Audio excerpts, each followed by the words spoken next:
Good morning. Good morning.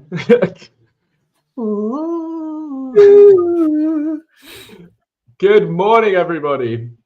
Monday morning, here we are. Another beautiful week of reselling to come. how are we doing? Are we all here? Are we all up and sprightly? I feel like you're in a good mood today. I feel like I'm in a good mood today. I was going to say, I'm in a good mood today. Which is unusual for you. I was going to say, normally I've had a rough weekend, but sales have been good. I think we did 18 yesterday, 30 the day before, and about 20-ish on the Saturday, on the Friday as well. So been a good weekend of sales, and that usually have been good. I'm on 29 for the weekend, which obviously for me is just and to that, so I'll probably end up on 34, 35 for the weekend, which is overselling, which we love to see. Yep, beautiful news. We love overselling. Stop switching sides. Oh yeah, hold on. We're the wrong side. Can I do this live? Yeah, I think so. I feel like I've done it before, but I can't remember how.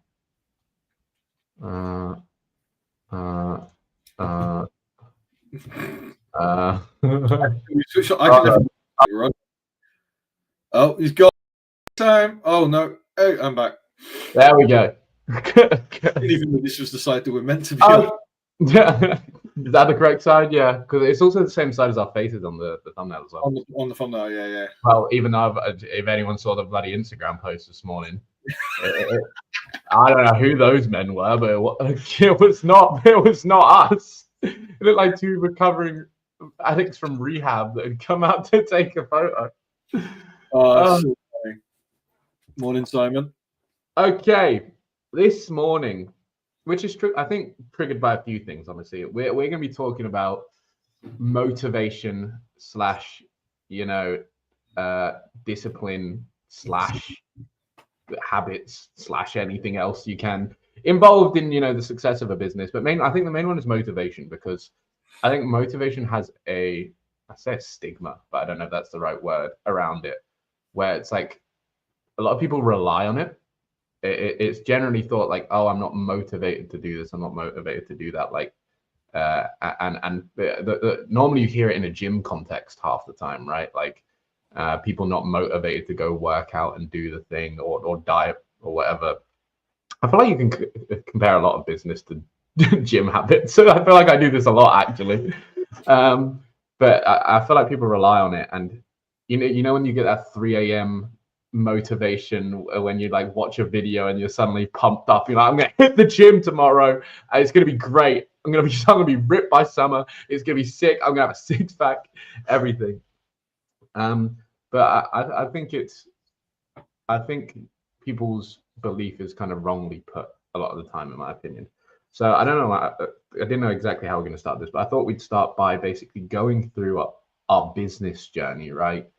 And talking about our motivations or motivators, which I think is a different thing actually, at different stages. So how you felt when you first started. What were you excited about? What did your view on reselling look like? How did you act based on it? All that sort of good jazz. But what did it look like for you? Like when you were you first freshly spring chicken into the reselling world, and like can't wait to get your paws dirty. Mine was actually, it's been so interesting, right? Because so when I first started, I say it all the time, but I watched every Chatty Pete video going, like every single one, right? Say it every time. But when I first started, right, I did that, and I was like, oh yeah, I want to go to charity shops and start doing this. But at the time, I was a full-time manager at another company, and but I want to say I was doing it for about 6 months, and I was going into the charity shops, and we had a quick conversation before this, where I said, like, when I was finding, you used to go into charity shops and find stuff like £5 to £10 and sell it for 50 to 100, and they were the most, like, I get that, that little bit of little flutters in there, get a little bit excited, right? And I used to be like proper into it, and then you'd sell it, and obviously this is alongside a full-time income, like a full-time wage, whatever. But then what happened was my job was going sort of downhill a little bit, and I was trying to exit. So as the manager, I stepped down as manager and said I didn't want to do it anymore. and I went back to being a driver, and then I started to do driving part-time. So I was trying to balance the supplement, and I was still loving reselling, but the motivation was there because it was leaving this job and then trying to push to get to the full-time reselling, right? And yeah, I'd say just to like break that up a bit. See, I think that's a motivator, right? yes. Like that's a motivator is like something, a driving force more than anything, and I think that's slightly different to having like the motivation to do something. So like your aspiration was, oh, I like this now. I there's a potential I can leave to have a full-time job in this, and you're like, I want to get there. That was the excitement part, and then obviously, so my story is built on motivators, but then as soon as the motivators stopped, the motivation stopped, if that makes sense.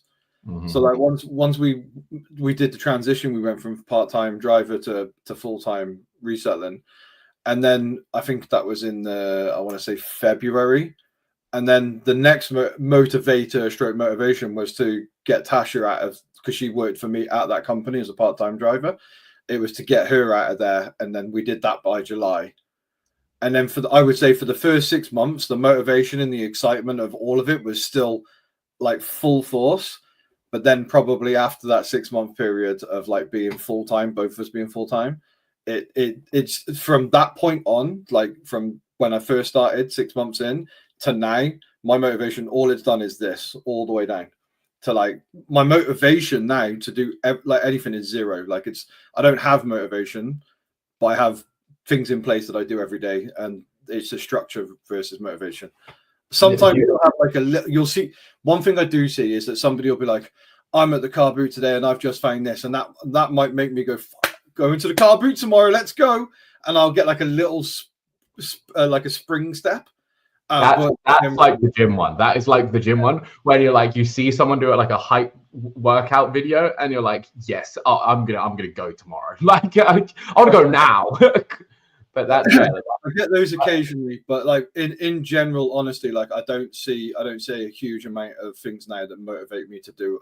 Like I don't rely on motivation, which is the key, I think, because everything that needs to be done just gets done. But what I will say is that the extras that I should and could probably do, I don't get those done on a daily basis. Like I'll skip them for a couple of days and then I'll do it all in one day or whatever. Do you have like? So I'm thinking about this now, right? Just as we go along. Yeah. So obviously that you had these motivators and like you're pushing for certain things and certain boundaries, right? Like getting Tash out of work, getting yourself out of work. Do you have a bigger goal now? And because I'm thinking like with the big motivators now, or past those very, very real points, right? Like those are very real things. Like you see Tash every day working, you're like, I'm pushing to get her out of this. Yeah, it's in front of you. You can see it very easily. You can like take it in. I think once you run out of like very real things like to hold on to, for example, like having family and kids is a big motivator. And a lot of this conversation stems from a talk we had in the call on Wednesday about people's levels of motivation and kind of what you want your business to do for you type thing. And I'm thinking about myself, and now that that's not all subsided and you have a big goal, or do you have a big goal firstly? Well, the big goal, as a lot of people know, is to be retired by 55 and travel in a van. But a lot of people that know me also know that probably won't happen. But that's the goal. But on the same token, as much as I don't think that will happen, because I like to fill every minute of the day pretty much with something for the most part, like a lot of it is filled. What I actually think is that it doesn't seem attainable, or like we've had this discussion before, but because it's so far away, like for me now, I'm thinking 55, like that's still a fair few years away from me. You know what I mean? That's still 17 years away. That's a long time. Like 17 years is a really long time. So I know because of if I rewind time and went 17 years ago, like I wasn't even thinking about anything like compared to now. 20. Yeah, I was like 2021. And I was surviving then. Do you know what I mean? Just like trying to go. I was 10. Exactly. So it is so much of a big time. Like number one, it feels unattainable to be retired by 15, even though I know it's not. And then also it's so far away that doesn't actually motivate me to do anything. If anything, it actually sort of demotivates me a little bit because it's so far away. I've got one goal, which is the 200K this year. And because of how I started, how it's gone so far, I know for this year it's unattainable. So I still want to get as close to it, and I'm not motivated, but I'm still working towards that goal. But I've got nothing there at the moment. That's what I was looking for, right? Obviously, there's the big goal, the dream goal, but like an interim goal, like the next step goal, rather than the big end of it all goal. So that's interesting, right? Because you set that goal, and it almost demotivated you because you didn't start fast enough, and therefore the goal's almost out the window. Do you not feel any motivation to like scale up faster now? So instead of, because obviously you started slow, so end fast. Go quick. So I have a new plan. I did mention it a little bit briefly last week, but obviously, and we'll probably do something on it in the near future. But I do have another plan, but it's a 6-month plan. But so this year I'm probably on track. I haven't looked at the numbers for a little while, but I'm probably on track to do like 160, which from maybe 150 if it doesn't turn out exactly to plan. But I did 113 last year, so it's still a pretty good upgrade. The percentage increase is pretty good. But that means that if I go to the next goal, my 6-month plan kicks in. Next year, it won't be 200K I'm looking for, it'll be 250 because the goal is so big and the plan that I've got is so big that in my head, I'm going to have to set that goal to be higher for it to really make any sense. That's interesting because if you go for that, then obviously you're going to go through that threshold number 2. And you're going to have to switch over. Or is it 320? I can't remember which one it is. It's 230, I think. 230. Okay, well, then the goal is 230 and not 250. Yeah, either I'm going to have to make the goal much bigger, or you're going to have to make the goal smaller. But yeah, that's that. So, okay, with that, because the reason I asked that, right, is when you've got a not real goal, and I'd be interesting to hear anyone here answer this. How do you hold on to it? Right, like, because how do you hold on to the idea of that every single day? This is why I feel like motivators are a bit interesting, because once it becomes not so real and you're just shooting for arbitrary stuff, which is like, hey, I'm going to make this much money, it becomes a lot more difficult to grasp that goal every day. And sometimes you don't need to grasp the goal every day, but like when you like want to like get in the zone for it or need that extra bit of kick, it's hard to look and go, oh yes, big number. That's going to do it for me. Rather than, I want to get my wife out of work. I want to retire my mum or something like that, or something very in front of you. So I don't know if anyone here has like interim goals, right? Or arbitrary goals that aren't so real. And even if they are real, does anyone like deliberately try and put themselves on it every day and like keep a grasp or keep that goal in focus to move towards? So one of the things I started doing, which is as well, but something that you got to 10 and you were like, I'm going to make sure all my processes are banging at 10, right? And you've stayed at 10 for a long time. You've said yourself probably a little bit too long, maybe. Right? We're now at a point where it should be. Yeah, and I've done this. I've gone from 3 to 5, from 5 to 10, from 10 to 15, down to 10, up to 20, down to 15, down to 10, up to 15, up to 20. So like, because I'm always looking, I'm in my head, I am infinitely better as a person and a like a worker or employee or a business person from what I was 5 to 10 years ago. So in my head, in 5 years time, I want to be the next, I want to go up, and I'm constantly trying to improve myself. I'm as happy as I can be as me right now, but I still want to get better and I still want to do more. And that kind of, so I keep pushing the numbers up and then coming back down because I'm trying to work out how to get there. And touch wood, I'm at a point now where 20 is blessed. Like, it's so easy to do. We haven't run out of stock. We're not eating too much into the backlog, which means that we're getting enough in so that we're not going too far. Yeah. So we're not, and it's really nice. But then I've got this 6-month plan now, moving forward, which we'll talk about at some point, which is gonna blow everything I've done up until this point completely out of the water. Okay. So I'm interested because I still haven't done this, but we'll talk about it. I love that you're just like foreshadowing it at some point. Also, Hanley just said, I have so much to say. You guys are driving me nuts to do like be patient, Hanley. We'll Yeah. get there. We're getting to it. I'm gonna go back to mine quickly and kind of go over my journey and how I started. Is everything that I have done generally in my life, speaking, has been driven by an exciting new interest / challenge, right? Like it's shit. Like it's never been, for example, like you said with, oh, I want to get myself out of work or something like that. I've never really had that. Mine is like I will just find something and I'll like it and I'll sink my teeth into it. And that will be like you said, I'll watch every single YouTube video. My whole world becomes what it is. Yeah. Like that is literally what happens. I find something, my whole world becomes what it is. I'm doing it in the day. I'm watching content about it when I'm not doing it. And I'm just trying to learn as much as I can all the time. And that happens for a period of time. And normally my goal, and it's not something I set out deliberately or like anything like that, but in my head, I have a level that I want to get to that satisfies that itch, right? Like there's like a okay, I need to be this good at this to say, yeah, I can do this. Like that.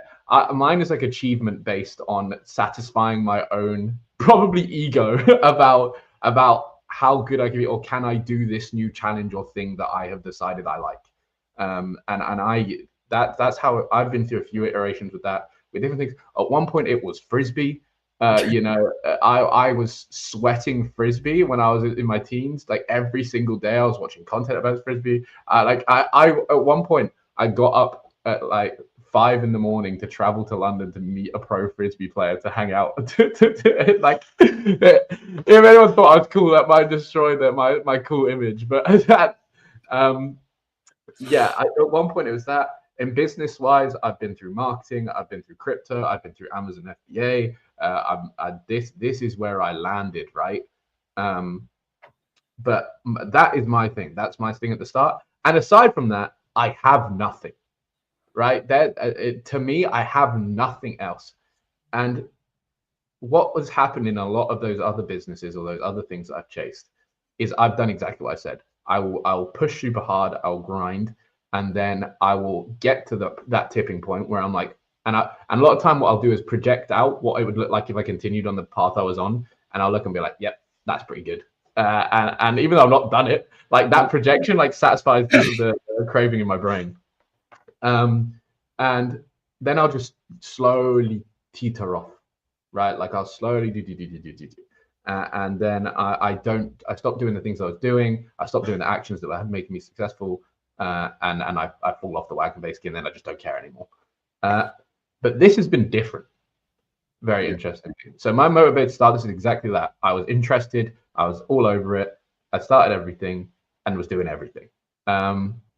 It was a bit more casual, but the more I got into it, the more I liked it. And then after that, I didn't have a motivator. My motivations didn't change as such, but I just didn't have anything. But what had happened with this, and this is where I think Hanley, like it gets into Hanley's point, is I had, in the time that I was interested and doing work and doing all this, I had built myself a life around it, right? Like I had built myself into a routine of doing this every fucking day. And well, that to me, that looks like, and I think that's a massive positive of this job. If you are someone that struggles with, keeping on track and stuff like that, because there is multiple deliverables in this business that mean you have to do the same thing every day, you end up in a routine. And I also went through my entrepreneurial phase when I was in my entrepreneurial phase, and I was reading books every day. That was a big thing I did. And there's lots of books centered around habits, right? Like one of the biggest and most well-known books ever is Atomic Habits, which basically tells you don't underestimate the power of your own routine and the habits you've built up, and breaking and creating them, and how that will structure your life, because you are just a culmination, and your actions every day is a culmination of the habits you've built up forever, which is why reels suck if you get in a habit of that, because they're a very easy habit to form and they will suck the life out of you and stuff like that.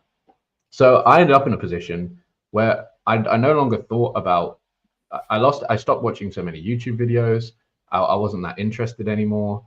And don't get me wrong, I still watch them. And obviously some of that's just time. I don't watch almost any YouTube half the time nowadays, except listening to some stuff in the background. But I ended up with this structure in my life of just doing the work every day. Like I wake up, I know what I'm doing that day. And if I stopped doing that now, it would feel really weird, right? Like if I woke up now, I'm like, shit, it's a Monday. I meant to go to this place, this place, this place, this place. This is what I do every week. This is where I go. And I wake up and I go, oh, I'm not doing anything right now. And it just feels odd. Unless I've decided to do that for one day, if I was told not to do it, it would feel weird. And I think that's where this all comes back to. At some point, you have to stop trying to do the things, right? Or you have to stop thinking about doing the things and just get up and do the thing. Just do the things every single day. Yeah. And this is what I think Hanley was trying to say basically, which is just do the work. There's in your head, there's just a commitment to doing something. Like you've just decided you're going to do something, and you get up and you do it. You don't think about, how am I going to do this? Oh, I've got to do this tomorrow. You're like, oh, I'm doing this tomorrow. Okay, cool. Like you don't have that, like you don't have the luxury of that if you're in a normal 9-to-5 job either. You don't have the luxury of going, I don't feel motivated, because you've just got to get up and go. Like it's irrelevant whether you're motivated or not. You have to go and do it. So this job, like relying on motivation for this job doesn't make sense, because you don't rely on motivation to go to work every day like a normal person. Like one of the biggest things for me was when I first, because I used to be up at 4:30 every single morning when I was in my previous job. And then as soon as I started doing this, I was like, I can get up whenever I feel like it. It'll be chill. And then I get up at like 8 a.m. and I wouldn't even know what to do. Like now I've got an alarm that goes off at 4:30 every single morning, and I go downstairs and I take pictures. And if I turn that alarm off for whatever reason, I'm being lazy or I didn't have a good night's sleep, whatever it is, if I get up at 7:30, I'm so much less productive. Because the routine has completely been thrown out of the window, and it confuses the living shit out of me. Like, and I don't think about it mentally. Like I'm not going, oh, I got up late, so I'm going to have to do this, this, and this. But I get up late and go, right, I'm going to go and take pictures. And I'll do everything the same way I would normally would, but I'm already 2.5 hours behind. And I'm like, what am I even doing my day? And so now when I wake up at 4:30, I don't even think about it. I go downstairs, I start taking pictures. We'll go and do postage, and then I'm onto my day. Do you know what I mean? So like, I'm not thinking about it now. That's interesting, right? Because like, obviously I talked about how routine's useful. If you go out of your routine, like you get lost. I will play catch up. But Andrew's put it's almost like Benji, and you just said it there. It's like having a 9-to-5. Then you discover employment. I think that is a big thing with running your own business, right? Like people say this all the time, treat it like a job. Yeah. And like you said, you don't think about the 9-to-5. You don't wake up and go, oh, I need to go to work today because I've got to earn that paycheck at the end of the day. It's more, it's probably the opposite, actually. It's quite funny. You probably go, oh, I have to go to work today. But you don't question the fact you're going to go to work today. You still go to work, right? You're still there. You still put your shift in. You still turn up every single day, unless you want to skive off for one reason or another. But with this, I think you have to treat it the exact same, which is you wake up, you're doing your job. Like this is the job today. The job today is to turn up and do this action. And with work, it's different, right? Because you can go to work, you just really need to be there, and then you might not do anything throughout the day. Like you might be employed, but spend half your day doing fuck all, or more than half your day. Like I think there's stats about like the productivity of people that throughout the day and how much work they actually get done. They did that one study of like the 4-hour day or whatever, didn't they? Or the 4-day week, where they realized that less people worked, the more work they did, because they were fully in it for like 4 hours instead of trying to force them to work for 8 hours, because they were just in an 8-hour job. You kind of spread it across your 8 hours. In a 4-hour job, you go in, you get 4 hours worth of solid work done, then you go home. and that's a big study. One of the things I will say though, just as a side point, is that I think sometimes people can get enjoyment and motivation confused, because when you're in a normal job, right, you're not motivated, and sometimes people don't enjoy their jobs. But with this, I think people think because if you say you're not motivated to do your job, that you don't enjoy it. I love my job. It's incredible. It's the best thing that's ever happened to us, like in my eyes. But I'm not motivated every day by that. I just get it, and I don't mind doing what I do. And I think sometimes people think that you're not motivated because of enjoyment, or you dislike it because you're not motivated, and I think that's not the case. So yeah. So that's interesting, right? So if you had a business, I think it'd be a lot harder to run your own business if you hated the business. Like if you're running a business that you actually hate and don't want to work on, and every day the actions that you do in the business, you're like, fuck all of this. I can't, like, I hate it. Then it's gonna be much, much harder to just do the action, right? But I think with this, like, none of the actions are so grueling. The only one that gets to me is like, for example, and the good thing is you can change how you do things, right? You can change how you play the game to make it work the best for you. Like, there's nothing grueling that you wake up and go, I can't be bothered to face this today. I'm not gonna lie, taking photos, charity shopping is not that bad. Like, it can be long, but realistically, you're just looking through Rails. It's not like I'm working the mines, you know. It's not bad. And sitting at my computer and just listing whilst I can basically do anything else as well as I do it. If you want to do it efficiently, obviously sit here and focus. But you don't. There's nothing stressful, in my opinion, that really goes on. It goes back to a conversation we had with, when you say enjoyment and stuff like that, that we talked about this. We used to DM every day, obviously, and not so much time for that nowadays. But there was a conversation we had, which was basically, there is never going to be a time in a business where you don't get bored. No. Yeah, I've said this before, but my interest, not my interest, but my dopamine hits from finding the stuff, it has always gone down. And we were basically saying, like, in my head, I have never been happier and enjoyed this job more than when I was full-time at my old job or part-time at my old job, when finding the bangers was fun. Now finding the bangers just pays the money that I need to pay. And one of the things I've got a friend of mine who he does it very low key and stuff, and he'll pick up and he'll ring me like, oh, I got this camera, I paid a $5, it's worth like 35-40 quid, and I'm like, that's so sick. And he's got pure enjoyment in his voice when he's talking. He's elated. I'm sitting there going, bro, go and find 15 more, because that's what. But he's not doing it for that. Like, I'm doing it for that. So we've been charity shopping before, me and this guy, and I've been like, oh yeah, I just found this, and he'd be like, oh, what's that go for? And I'm like, oh, 75. He's like, oh, for 6 quid, and I'm like, yeah, and I'll just carry on, and I'll be walking on to the next one, right? And in his head, he's going, fuck, you should be well happy with this. But then, like, that enjoyment starts to diminish, I think, the longer that I've been doing it, at least in my head anyway. Oh, mate, to get my blood pumping nowadays, I either need to be terrified that I'm about to spend a lot of money. Yes, that's good. That will get you going.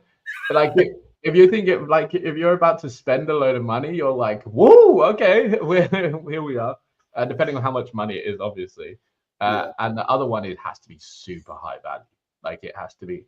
We were talking about just before I sniped the purple label Ralph Lauren suit off Vinted, and I was like, I haven't even done the comps on it yet. Benji had a quick look, and it's like 150 to 350, anywhere in between. And I was like, sweet, better snipe than I thought it was. Cool. Yeah, it's true. Like, the only times I recently can think of is like the Tom Ford suit. Yeah, that was a good buy and a lot of money. And it's some of it is because I'm scared it's not real. That's also another one. Like, if I'm about to spend money and I'm not, it's actually quite funny, because if I'm not 100% sure, then that's when I get excited or my heart gets going. Because I'm not, like, it's like I'm taking more of a gamble in my head, which is kind of the thrill of the fucking chase nowadays. Yeah. Versus if I'm like 100%, if I can spend almost any money on something, if I'm 100% sure it's going to give me a return for what I think it will. Like if I'm 100% certain in this, and I'm like, yeah, okay, this will work, and then I can buy it, and it doesn't feel like too much realistically. So yeah, I think you get bored, and Dig Vintage just said it. Not stressful, but often a bit boring. I think some not boring hobbies help, obviously, if you've got some stuff outside of work, but they can't be too exciting then, because then you'll do them instead of the work. One of the ways I try to contrast my boredom, or like whatever it is, combat. There you go.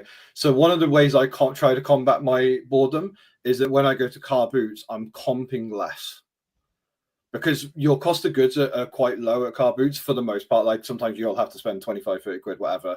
But in the grand scheme of things, you're not going to pay like crazy amounts of money. And I have wasted money. Like I'm not open to admitting that sometimes I get it wrong. But going around a car boot and just going, I like this. This is cool. I've never seen it before. Or even if it's just like the small factors, like where it's made or something like this, right? Like you can have those small little indicators. You're at it. Okay, you're doing what I said on a lower scale, which is gambling, which is the thrill that you have to add. I do that, but at car boots. And sometimes, like obviously, sometimes it pays off, and sometimes it doesn't. And sometimes it's more of an educated guess than it is anything else. But like I've started comping a little bit less on certain things, and I go, do you know what? I fucking like it. It's cool. It could be worth 600 quid, or it could be worth. You like some questionable things. Maybe. But the point is that's how I combat some of the boredom, and I quite like taking a bit more of a risk at car boots, where the cost of goods is like 2 or 3 quid, and it's less of an issue. In my opinion, this is where I was going to go with this is, it's inevitable you're going to get bored. And yes, you can try and do things to, keep the thrill alive all the time and stuff like that. But it's only going to last so long. And I think that the big thing when you also, by the way, in this, I wish we had some like groundbreaking advice, right? Like, don't worry, boredom will never be a problem again. We stay motivated forever.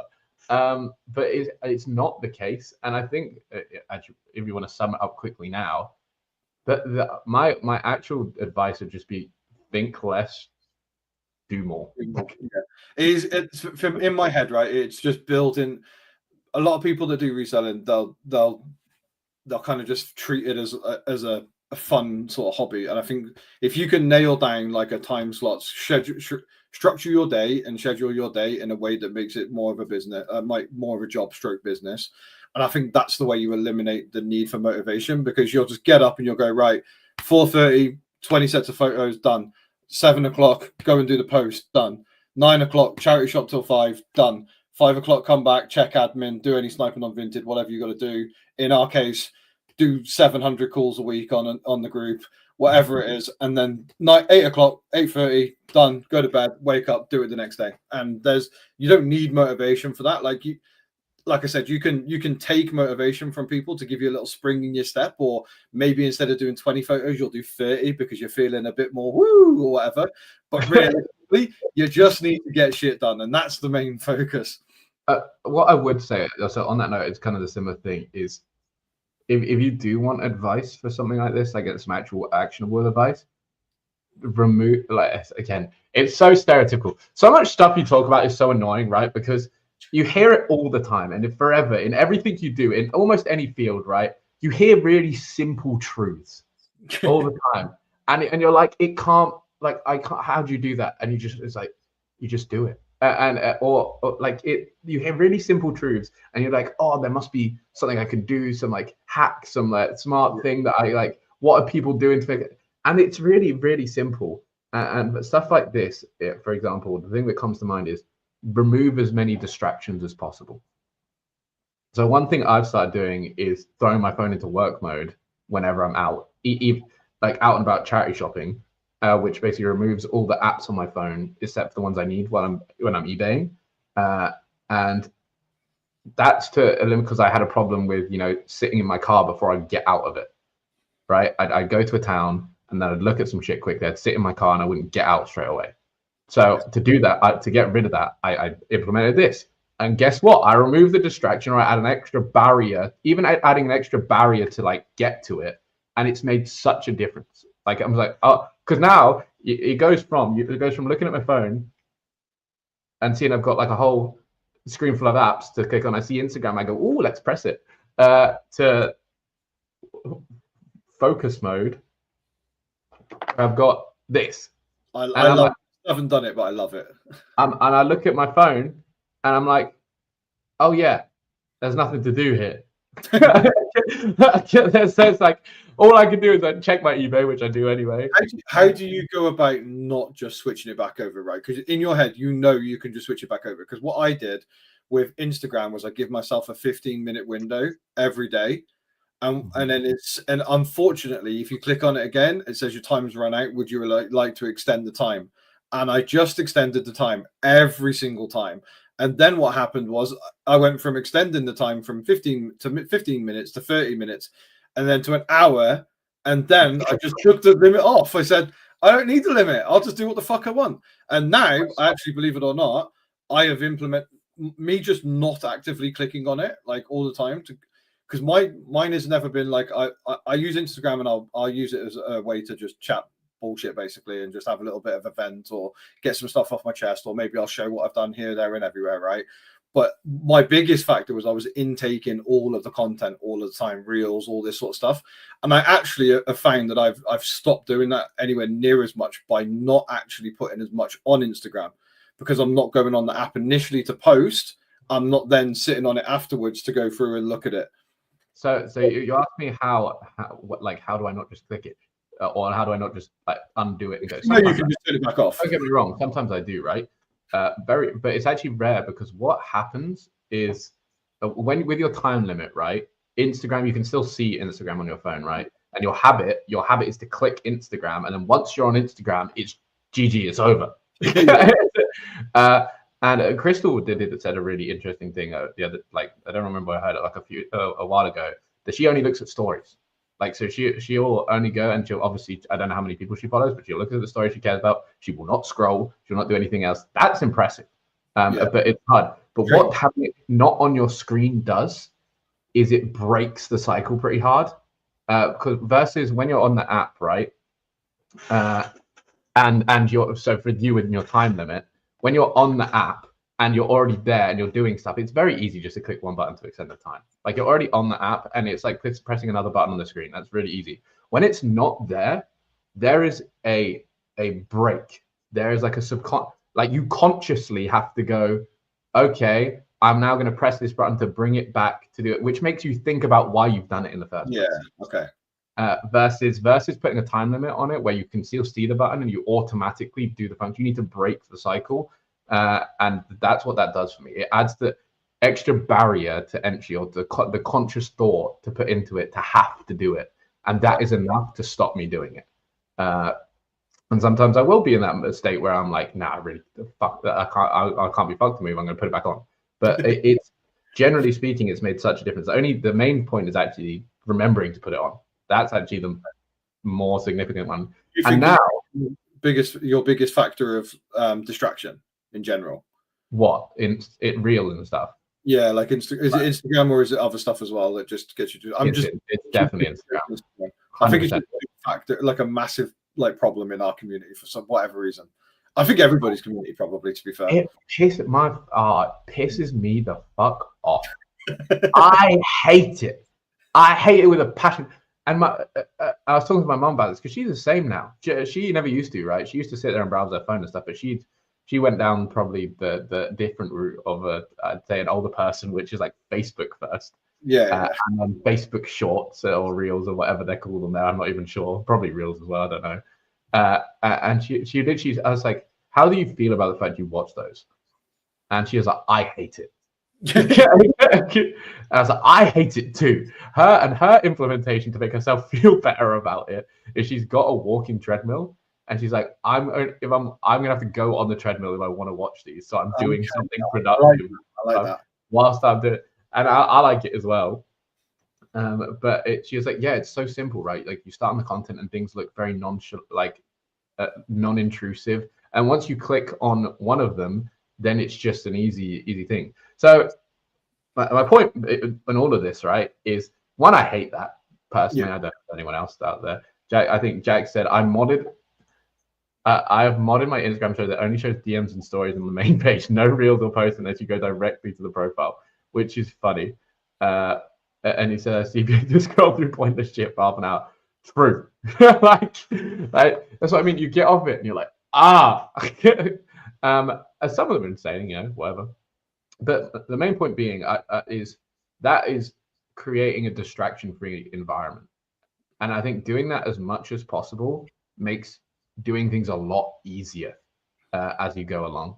Because even in the work environment and stuff like that, John was interesting, something that I was really worried about. I got a sofa over there. And I had, when I first got this unit and had access to the sofa, I would come in and sit on it and then not do anything. Funny enough, since I've moved into the unit, I actually haven't used the sofa at all. I don't think I've touched it, which is quite funny because I thought I'd like sit there and fucking take a break or whatever. Just on that very quickly, in my dining room, I used to have a fold-out chair, and I used to have my office, so my desk and my spinny chair that I'm sat in, my office chair, right? And since I've moved that from there, I don't sit down. I was on the Zoom the other day, like just chatting to the people on there, and I was taking photos, and Tasha handed me my food, like my tea, my dinner, whatever, and I stood up and ate it, and then as soon as I finished with it, I put it in the kitchen and carried on doing photos again.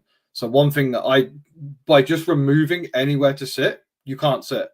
So that was a big thing for me when I was doing my photos, because I would do 5 photos, sit down, and then that would be an hour gone, and then I would get back up and then do another 5, and it would take me so long to do photos. Now I'm just doing it all in one go because I've got nowhere to sit. So that's quite interesting. That's funny. Remove any option. So I'm going to go back. So this is interesting, right? Going back, just need discipline. All this modifying stuff isn't needed if you actually have some discipline. It's not hard. This is interesting, right? Because what exactly is discipline in your opinion? Because to me, okay, what would I say discipline is? Discipline is basically the idea that you set yourself a goal, or you're going to do what you say you're going to do. Yeah. It's like holding yourself accountable to an action. And I think it like, and then some Big Vintage responded after, discipline is very difficult. And I think for some people it's incredibly difficult. And if you have built a habit that can destroy discipline, it's quite hard. What's funny? Sorry, I saw Shell's talking about juice sauce and it tickled. Sorry, Shell. She got me then. Sorry, I read it just out of the corner of my eye and it made me laugh. Sorry. But discipline is really interesting, right? Because again, you are based off your habits. If you've got a good habits in your life, and you get on a roll, right? Like if you're someone who has good habits, that discipline becomes much easier, and that you pick up one thing and then the next, because it's very transferable. And if you haven't got bad habits fighting against you, then you actually can do a lot more, and you become much more a productive person. And you'll find it. And they'll talk about stacking things and stuff like that. Like when I was reading a book every day, right? The gym became quite easy. Gymming every day became easy. And when I was gymming every day, eating became quite easy. And then also my work day became easy. And suddenly I'm not sitting there and going, I have to do all this stuff. It's just you have these good habits and they continue themselves. And Andrew's saying that if you have some discipline, I don't know. Discipline's such an interesting topic. Is there an argument that people who have no discipline need a manager? Potentially, I think so. Because realistically, like when I was a manager, all you're doing is sort of correcting the bad habits of the people that, like, if they're doing something wrong, you've got to explain to them why that's wrong, and you've got to push them in the right direction. So if they're used to doing something, then yeah, I guess so. Because the one thing I will say though is like you said, once you get into the habit of doing like one thing, that make you compound your decisions. So like when you, like for me, for instance, when I get up at 4:30, I'm compounding better decisions throughout the day because I've got up at 4:30. But when I get up at 7:30, I'm like, it's all gone to shit. Like, and my discipline kind of goes out of the window because I'm less likely to complete all the tasks I need in the time that I need, if that makes sense. So I do think it's necessary to have discipline, But I think actually the first thing to do is just make one change to this is my rule. I'm doing this every day, and then you start from there. Okay, this is a very interesting point actually. So Hanley said as well, just like do the work. Andrew's on the same kind of boat. Just do the thing, like you say you're gonna do. If you're someone who doesn't do that, how do you build that? Right, Andrew. If you say if you can breathe, you've got discipline. What does that mean? How? Like, why are you disciplined? Yeah, it's an interesting question. Like, why do some people make the goal and then not have the discipline to be able to do it? Where does discipline come from? Is it a habit? Is it something where you're in the habit of being disciplined? Like, oh, I have built this up over time. I do the things I say I'm going to do. This is a thing that I've made and committed to, and I've built this over time. Because the goal is so you think that the discipline requires a motivating goal? Okay. I mean, potentially. Hanley's still here as well, actually. Yeah. I don't know if she is, or we drove her too crazy. She left. They've set a goal that don't believe in themselves. So how do you fix that? So mine would be the believe in themselves part, because I think people that make goals and let themselves down get in the habit of not. Once you let yourself, if I don't get up at 4:30 one day and I get up at 7, the next day I have to get up at 4:30, because if I get up at 7 again and turn my alarm off, that is me breaking the promise to myself that I said I was getting up at 4:30 and I didn't. And as soon as I do that more than once or twice in a row, that becomes me letting myself go. Do you know what I mean? Like, so that is the line in which you need to be on it. So this is exactly okay. He's basically gone to what I was thinking. Basically, yeah, you start with one goal and then try and compound. You have to build up confidence. Confidence. Well, but like the relationship with yourself. Yeah. Like discipline, you build. I think you have to build discipline by starting small and achieving goals on a smaller level, and then the funny thing with stuff like that, especially, is that before you know it, achieving goals on a smaller level becomes a big thing. Yeah. Like you've suddenly achieved a bigger thing because you focus on the smaller but short-term goals, and this is when they say, what's the acronym for targets? Is it SMART targets? Achievable. What's the acronym for target setting? Someone hit me with it. I'm sure someone will know it. Time something achievable, blah blah blah. But they basically, the main one I want is achievable, right? Like realistic.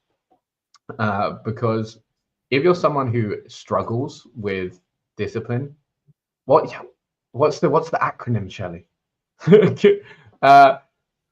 If you're someone that struggles with discipline, and then you go, I'm going to set myself another massive goal, right? Like I'm going to run a marathon next year, but you haven't even been to the gym consistently or running consistently once this year. Like, yes, you can set that big goal. It is smart, nice. But yeah, you can set yourself that big goal, but realistically, the daily goals and what you do that day or that next day is going to be way more important than hitting the marathon goal, because you'll get to the marathon goal if you just make the little achievable goals every day. Like if you go, okay, I'm going to run my first mile today. That's what I'm going to go for. I'm going to run 1 mile today, and then that's very doable. That's going to take you like 10 minutes to do, and it's difficult. But if you go, okay, I'm gonna run 20 miles today, it's stupid.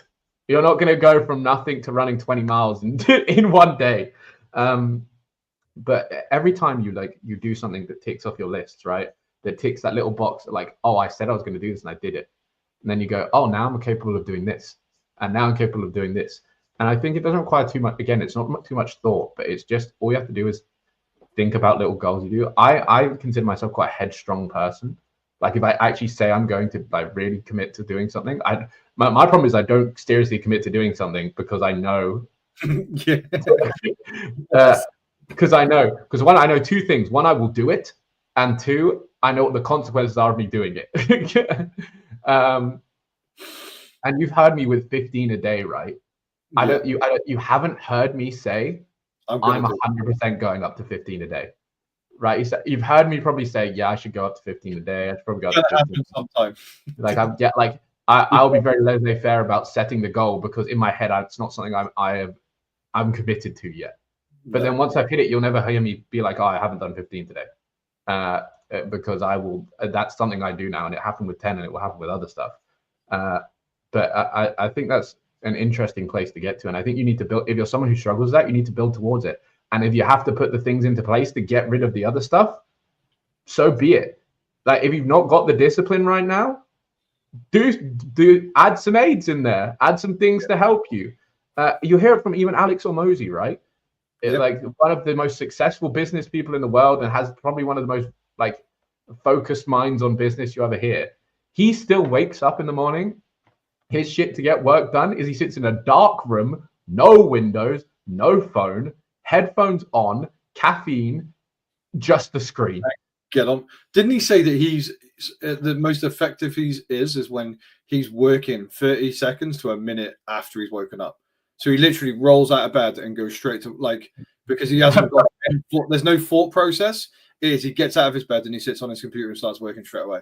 I swear I've heard him say that. My favorite one was Chris Williamson, and it was like a reel on Instagram, but it was like procrastination isn't doing the thing, writing a list about doing the thing isn't doing the thing, like talking to friends about doing the thing isn't doing the thing. And I watched this reel. It's only like 30 seconds long, right? And it makes you realize how stupid you are for not just doing the thing. Because like sometimes I'll go, I need to do this, I need to do that, or I'll talk to the missus, I'll be like, I need to do this, I need to do that.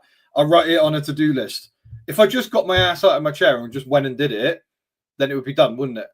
Like that was one of the things that made me realize how stupid it is. Just not to it's like stuff like this, right? Like for example, if you wanna build discipline or habits or whatever, I think again, discipline is used to build habits because after a while you don't need to use discipline. In my opinion, like once a habit is formed or a routine is formed, you don't need discipline to do the routine. It's you don't have to go, no, you're going to do this today. You don't have to be like, I've set myself this goal, I'm going to do it. It's just like, again, you just do it naturally. So when is the TV going to be listed? Commit to it. But with the stupid things like this and building that habit up, right? Another thing that you hear go around is the idea that if something takes less than 2 minutes, do it now. And that I actually did that for a while, and it makes such a significant difference to your life. I have no idea. I can't even expect. Like I'm talking like house chores, right? Like stuff that will take like 2 minutes, but you go past it all the time, and this is probably actually a male thing a lot of the time. You just step over things rather than picking it up because that would be too much effort. It's like, but it takes no effort realistically, and once you start doing them, you just start. You roll down the hill, you snowball into doing other stuff, and you suddenly your environment's a lot better. Everything again, it's about building that discipline. It builds that habit. It builds that discipline. It helps you get to that stage where you go, oh, I see that. You just do it because that's like what you do now. And Jordan Peterson said, like, just make your bed. Like the very minute task of the day is just make your bed. Like that's the first thing. That's like it. And that one, it's such a nonchalant task that I don't ever make my bed. I've never made my bed, but just that one task can put you in a good stead to pushing yourself to do more. So that's funny. That is one I took. Like, so whenever I was in my super entrepreneurial everything entrepreneurial phase, that was one of the first things I did. I've never lost it. So it's stupid, but like there, I can probably count on like one hand how many times I don't make my bed in like a year now. Because don't get me wrong, I don't sit there and fucking tuck everying in and put at least throw the quilt back over and put the little pillows on nicely and everything like that. But I'll do a fucking towel swan at the end of the bed. So I come back from my exotic resort and be like, oh yes, now I can have a nice shower with a swan. But yeah, that's something I've kept, and I've never it's just what I do. And I'm like, I just make the bed because I got into the habit of making the bed when I first started doing it, and then I do it. I turn around, I get out, I turn around, I go, whoosh, and then I maybe I put the pillows a bit nicely, and I'm off. And it's not like I did put loads of effort into it, but again, it's like that just happened, and I wouldn't say it changed my life making my bed, or anything like that. That's, to me, it didn't do anything like that. Wasn't it? Like you started doing it, and now you don't even think about doing it. So it is habit forming, and you've got to do that with other things. So you've just got to do it, and then do it, and then do it every day, and then eventually you don't think about doing that either. Yeah, exactly. It all ends up in the same place, which is, you do something long enough, it becomes a habit, and that works for positive and negative, which is why Andrew's saying, like, just do the thing. But he also said he doesn't get distracted by Instagram at all. Andrew, what is your number one distraction? Because that's funny, because you're online a lot. His one distraction is his actual job, I think. Or going. So this is the thing about Andrew said about discipline and stuff like that as well. And I know that Shelley was joking about his sourcing ban that he was supposed to be on and having discipline for that. But Andrew could, like, I know he's got a full-time job, so it makes it difficult, but he has got a warehouse full of stock that needs listing. So that is something that needs to be done. I mean, he's burning through it from what I hear. But it's interesting. But so Andy said here, do people waste too much time listening to these motivational people to still not implement what they say? This is what I'm saying. This is what I was saying earlier with the simple truth stuff. Like, you'll hear the motivational people say it, and you're like, oh yeah, that makes sense. But also, these people must have something else going on, right? Like, you hear the motivational person say it, and you're like, yes, this is he's saying it, but he's this guy who's super successful and achieves so much. He doesn't do the same thing as me. We're not the same. He must have do something else to get there. And it's not like it's like what they say is just true. It's annoyingly true. Some of the stuff that I've seen that's the most impactful in, like, my brain when I read it or see it is literally just the most obvious thing that I already know. I just need somebody who's more successful than me to tell me, because in such a simple form as well. A lot of it is just the easiest shit. Consistency is key. Like, that's it. So does it work for you, out of interest? Yeah. So when I see that, I think what it is, right, is sometimes you'll see these people that powder coat a lot of stuff, right? And they fluff it up and they make it look like a pretty flower or whatever, right? But what you actually need is someone who's successful that just says, if you're not consistent, then it's not going to work. And that's it. You don't need, I mean, probably in slightly better words than that, but like, just the straight up, do what you meant to fucking do, and that is it. Like, I don't need the powder coating around the edges. I just need somebody, and it resonates me with the most when they are just brutally honest and they say it in one line, and it is just, if you're not going to get up today and do your shit, then no one else is going to do your shit. That's all I need to hear. And I'm like, see, that's interesting. That works for you, right? But then someone who doesn't care about doing their shit, it's like, how do I get consistent to do my shit?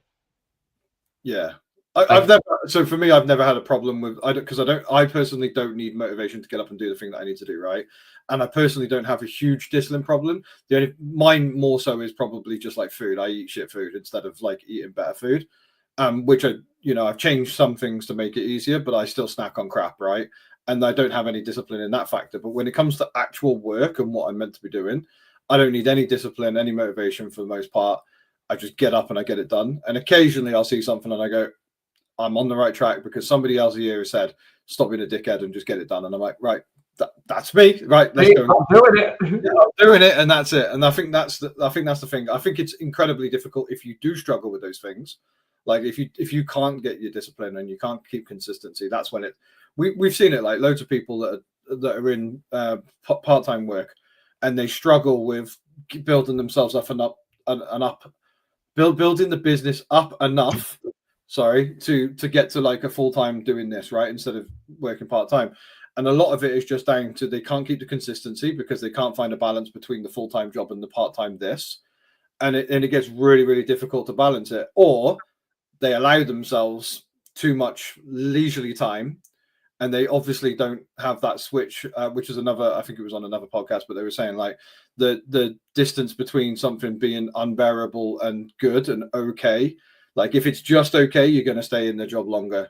If it's brutally horrible, you're almost better off it being worse so that you actually get off your ass and leave. But if you've got an okay job and you're doing this part-time, but you want to do this full-time, the likelihood is it's going to take you longer because you're just kind of not that fussed and you haven't got the discipline and the need to do it as much.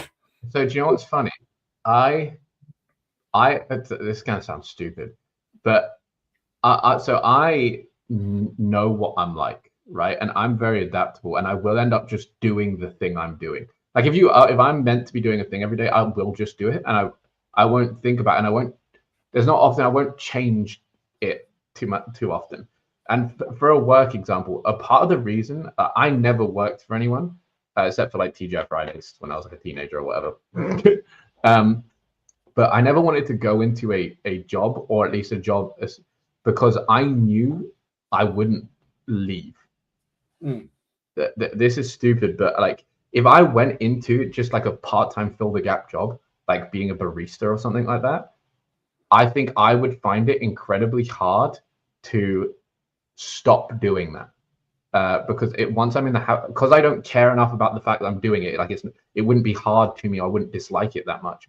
I would probably spend so much time there without leaving because it would just be comfortable.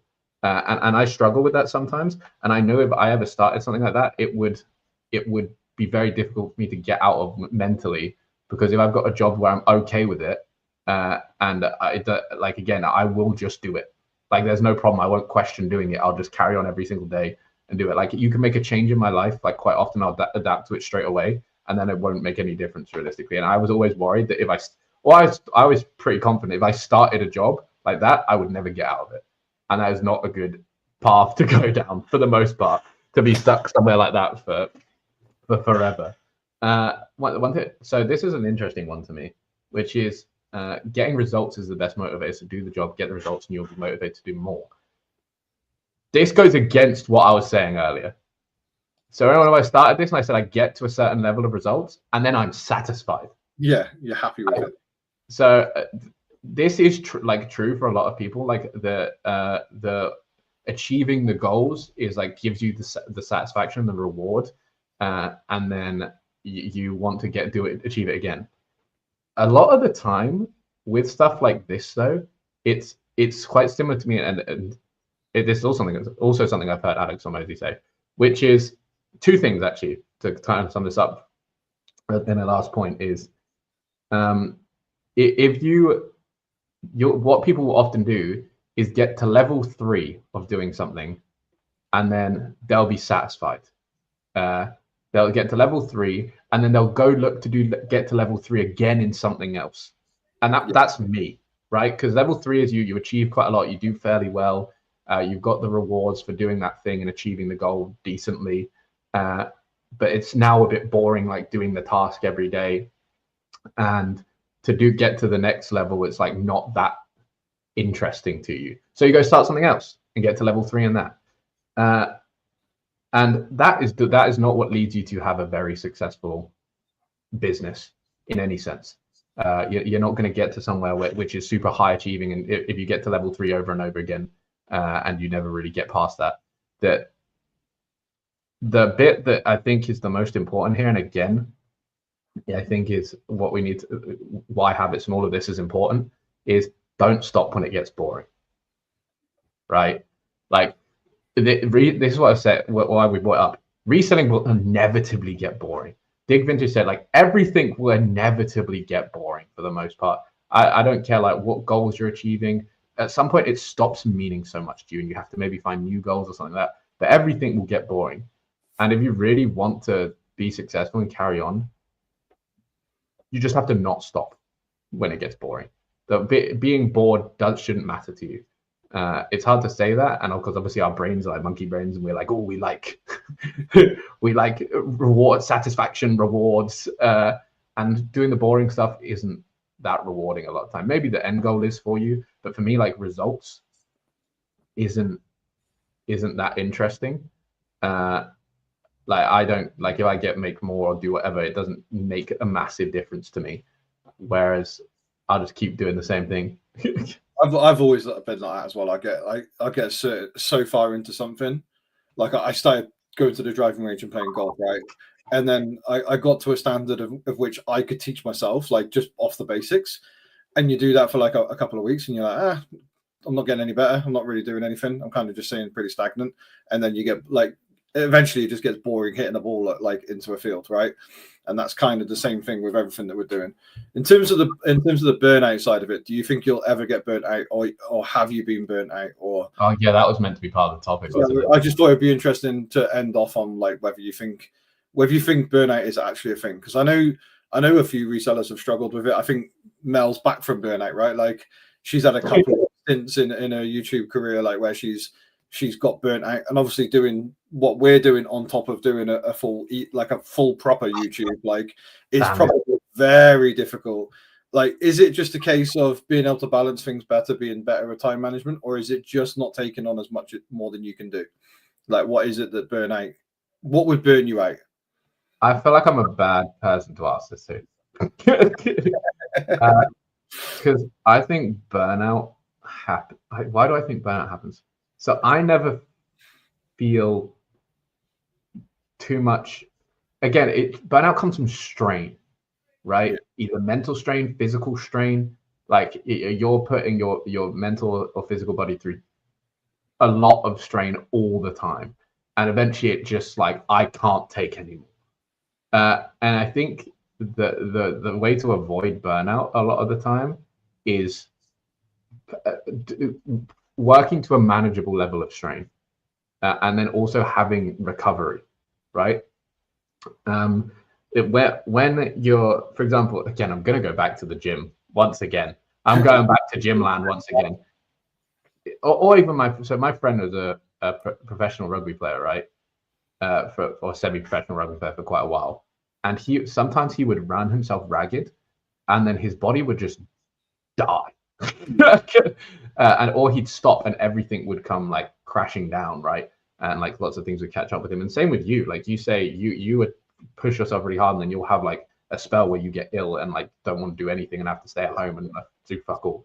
My opinion is push yourself to an adequate level of strain. Like don't not strain yourself. I think that's something I struggle with, is not straining myself enough.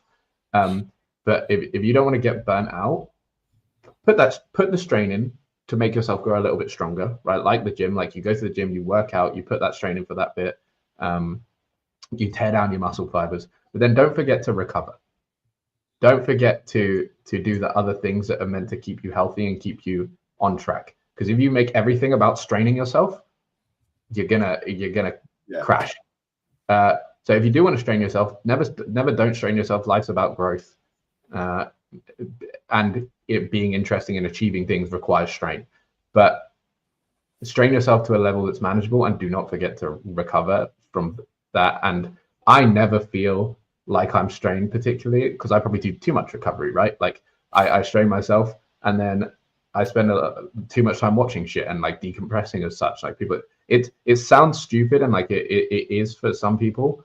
But I do think if you really do want to avoid like basically revving yourself up and then coming down and having to rev yourself up again, instead of just having a consistent neutral growth, managing that and working on that is important in my opinion.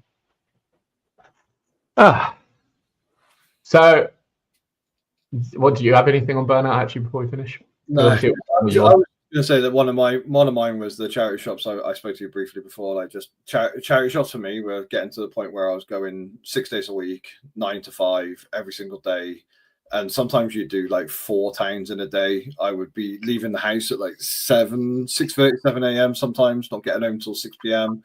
doing long days like that. And one thing that I've done now is I've basically last week I went to 4 charity shops for the entirety of the week, and I spent most of the time on Vinted. And I've not, if anything, I've seen an uptake in the items that I'm getting and the quality I'm getting. So I think I go through like very small spells of physical, like because I do the six days a week, and then even on the Sunday, right? Like I might not go charity shopping all day, but I still go to 1 or 2 car boots as well, plus pictures and all the other stuff that I do. So like once a month or once every 2 months, I'll have 2 days where I don't get up. I'm just like, I'm not doing anything today. Like I'm going to do the bare minimum. And since then, like I think I've cancelled on 1 car boot, like since I've been doing this the way I'm doing it now. So I think that's one thing that I noticed is just I felt like I was pushing myself, and ultimately I was doing it for no reason, because now I've changed my sourcing method quite heavily, and Tasha still goes out and does some charity shops as well, so that kind of supplements it. But in the grand scheme of things, I'm a lot healthier, like mentally, over the last few weeks by just doing this and not pushing myself to the end. So yours is quite interesting. So you only suffer for like a few days and then you're back on it, right? There's some people that like push themselves really hard and then they like crash out for like a while, and it takes them a long time. For a week or two, like they're just done. Mine used to just be 1 or 2 days and then I'd be back on it again. Yeah, but there you go. Long story short, just end it on this. In the words of Money Mental UK, human beings can achieve great things. We just need to believe in ourselves a bit more and do the thing. Do the thing. Just do the thing. Thank you everyone for coming to our TED Talk.